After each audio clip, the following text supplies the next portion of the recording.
नमस्कार, prime time में आपका स्वागत है। मैं हूं साक्षी सभरवाल। प्राइम टाइम में आगे बढ़ने से पहले आज दिन भर की कुछ खास बड़ी खबरों की जानकारी आपको दे दूं। आज सुरक्षा बलों ने माछिल सेक्टर में 2 आतंकवादी मार गिराए हैं। ये दोनों आतंकी घुसपैठ की कोशिश में थे। इन मारे गए आतंकवादियों से 4 AK राइफल, 6 हैंड ग्रेनेड और अन्य युद्ध जैसे सामान जो है वो बरामद किए गए हैं। सेना, पुलिस और BSF ने जॉइंट ऑपरेशन में ये बड़ी कामयाबी पाई है। सुरक्षा बलों ने 3 दिनों में 8 आतंकियों का अब तक सफाया कर दिया है। अब बात दूसरी बड़ी खबर की, तो आपको बता दूं कि घाटी से जुड़ी है ये दूसरी बड़ी खबर। पुलवामा में आतंकियों ने कल देर रात फॉरेस्ट डिपार्टमेंट के 2 कर्मियों को गोली मारकर उन्हें घायल कर दिया गया था। इनमें से एक घायल ने जख्मों का ताब न सहते हुए अस्पताल में आज उपचार के दौरान दम तोड़ दिया है। मृत कर्मी की पहचान इमरान यूसुफ के रूप में हुई है। वहीं आपको बता दें कि घायल फॉरेस्टर जहांगीर अहमद चीची का इलाज अभी भी अस्पताल में जारी है। हालांकि पुलिस ने हमलावरों को पकड़ने के लिए सर्च ऑपरेशन भी जारी रखा हुआ है। तो ये आज की दूसरी बड़ी खबर थी जिसके बारे में मैंने आपको जानकारी दी। अब तीसरी बड़ी खबर की अगर बात करूं तो जम्मू कश्मीर में भारी बारिश से तमाम नदी नाले उफान पर हैं। जम्मू कश्मीर में मानसून की सक्रियता के चलते मौसम बिगड़ा हुआ है। जम्मू संभाग समेत कश्मीर घाटी के कई जिलों में बारिश का दौर बीती रात से जारी है। इसके चलते जम्मू की अगर मैं बात करूं तो तवी नदी के समेत अन्य दरिया और नाले लगातार उफान पर हैं। मौसम विभाग की माने तो मौसम विभाग के मुताबिक प्रदेश में 21 जुलाई तक मौसम पूरी तरह से बिगड़ा रहेगा। इसमें 20 और 21 जुलाई को कुछ इलाकों में भारी बारिश, बाढ़, लैंडस्लाइड और पहाड़ों से पत्थर गिरने की चेतावनी जारी की गई है। इसके अलावा आज भी दिन भर जम्मू में बारिश होती रही। बीती रात से हो रही बारिश के चलते जो बनी तहसील है वहां पर 2 मकान धंसने से हादसा पेश आया है, जिसमें 5 लोगों की मौत हो गई बताई जा रही है। और हालांकि जो SDM बनी है उन्होंने पीड़ित परिवारों के लिए मुआवजे का ऐलान भी किया है। वहीं पर आपको बता दूं कि कटरा में भारी बारिश ने पिछले 43 सालों का रिकॉर्ड तोड़ दिया है। मौसम विभाग के मुताबिक वैष्णो देवी जाने वाले तीर्थयात्रियों के आधार शिविर कटरा में 315.4 मिलीमीटर बारिश हुई है, जो 1980 के बाद से सबसे ज़्यादा हुई है, जिसके चलते श्री माता वैष्णो देवी यात्रा जो है वो प्रभावित हुई है। एक तरफ बैटरी कार ट्रैक जो है वो बंद हुआ, तो वहीं पर ताराकोट यात्रा मार्ग भी बंद है। खराब मौसम के चलते हेलीकॉप्टर सेवा भी पूरी तरह से बंद है। अभी यात्रा सिर्फ पुराने मार्ग से ही जारी है। फिलहाल कोशिश की जा रही है कि जो यात्री इस समय यात्रा कर रहे हैं उन्हें किसी भी तरह की कोई मुश्किल ना आए।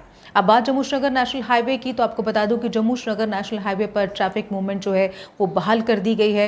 हालांकि सुबह तड़के कैफेटेरिया मोड़ पर लैंडस्लाइड हुआ था, जिसकी वजह से ट्रैफिक मूवमेंट प्रभावित हुआ था। हाईवे पर देवल ब्रिज पर क्षतिग्रस्त हुआ था हिस्सा, टनल का एक हिस्सा जो है वहां पर।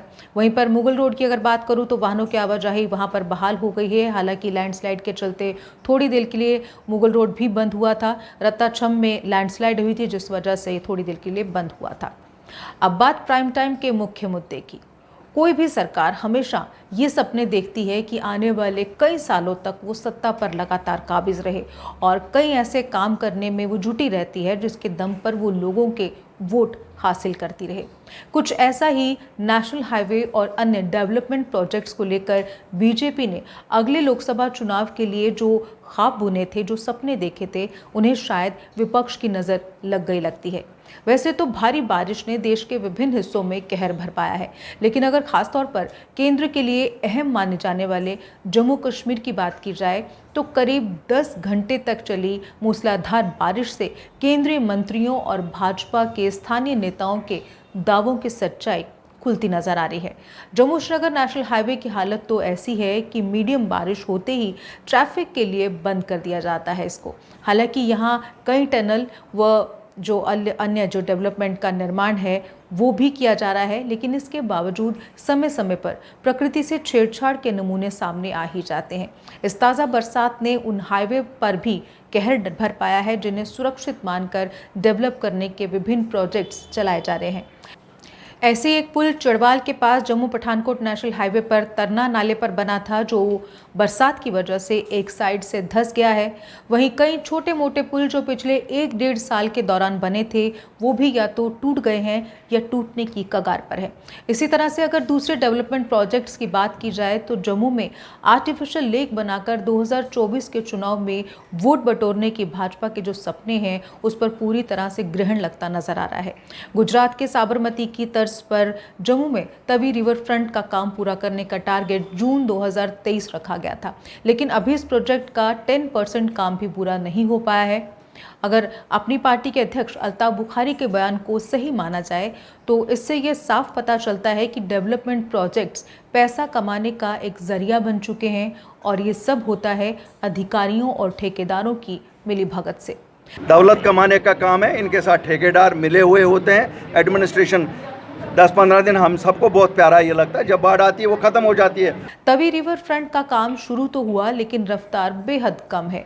सूत्रों के मुताबिक कंस्ट्रक्शन कंपनी ने ये काम किसी दूसरी एजेंसी को सौंपने की तैयारी जो है वो शुरू कर दी है और कोई गंभीरता नहीं दिखा रही है।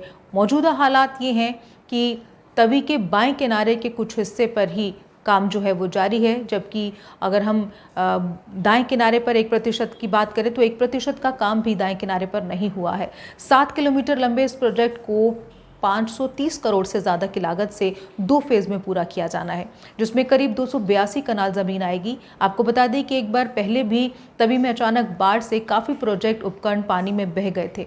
आज आई बारिश के बाद कितना नुकसान हुआ है ये तो बाद में ही पता चल पाएगा।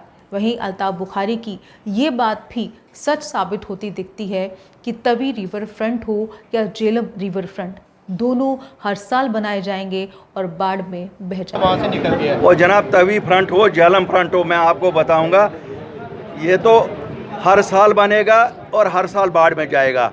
प्रैक्टिकल मैं बात आपको कहता हूं क्योंकि मैं झेलम पे रहता हूं। हर साल मैं देखता हूं वो पैसा फ्रंटों पे बढ़ाते हैं। ये फ्रंटों पे पैसा लगाना, उस पर मिट्टी भी बैठ जाती है, सब कुछ बैठ जाता है, फिर वो पैसे लगाएंगे उसमें।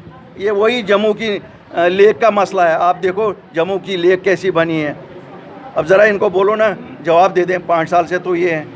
सर, अगर नॉन लोकल लेबरर्स की बात करें तो एक हफ्ते में 3 हमले जो है वो हुए हैं। देर रात भी एक हमला हुआ है, इस पर क्या कहें? मैं आज ये बिल्कुल कहने पे कासिर नहीं हूँ कि ये एडमिनिस्ट्रेशन की फेलियर है, ये मिलिटेंसी का वापस आना नहीं है, एडमिनिस्ट्रेशन की फेलियर है। क्यों? मैं मानता हूँ यात्रा हमारी प्रायोरिटी है, लेकिन हमें ये मानना चाहिए यात्रा को लोग भी खुद सिक्योरिटी देते हैं, तो आम इंसान की सिक्योरिटी किस पे छोड़ी है इन्होंने? यात्रा पर भी पथराव किया गया है। मैं नहीं मानता हूँ, मैं नहीं मानता हूँ। देखिए क्या होता है, जो पहलगाम में रहता है ऊपर, जब आप उसको घर नहीं जाने देंगे, क्यों उसको तकलीफ़ कर रहे हो? आप कहते हो 4:30 बजे से पहले आप पास निकालो हमारे से। कौन निकालेगा 4:30 बजे से पहले पास गाड़ी जाने का? मैं घर जाने के लिए पास निकालूँ क्या?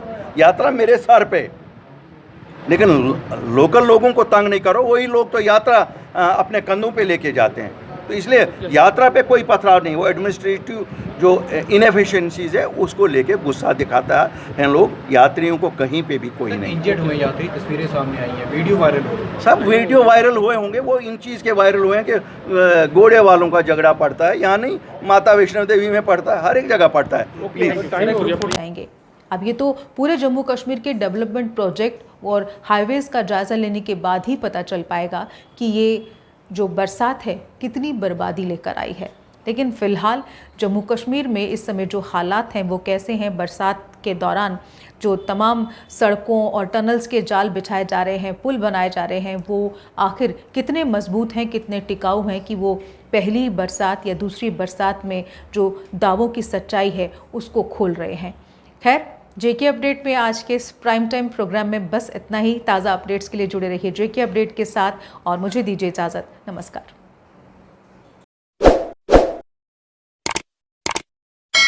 जम्मू कश्मीर की खबरों के लिए जुड़े रहिए जेके अपडेट के साथ।